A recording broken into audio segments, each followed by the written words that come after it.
الأحياء منهم والأموات لرضاء الله وبشفاعة رسول الله الفاتح.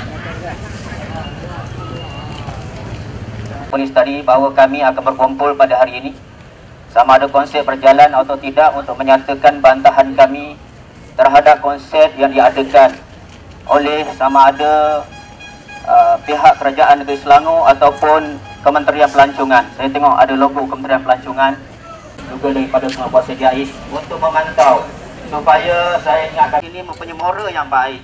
Mungkin kita boleh terima untuk berada membuat persembahan di negara kita yang majoritinya umat Islam. Meningkat lebih tinggi lagi dalam negara kita. Dalam negeri bangunannya hebat tetapi moral masyarakatnya.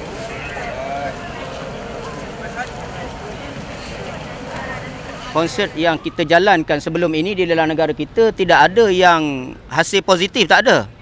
Yang kita nampak banyak negatif. Yang kita nampak banyak yang laluk dadah, yang ketagih aksi, yang sosial dia teruk, yang lahir anak luar nikah, yang bergaul bebas, yang pakaian seksi, yang itu yang kita nampak. Yang positifnya apa? Kita panggil penyanyi dalam negara pun banyak yang lebih sopan. Kita boleh panggil penyanyi luar negara di kalangan orang Islam pun banyak yang sopan. Kenapa mesti kita nak panggil artis seperti Selena Gomez?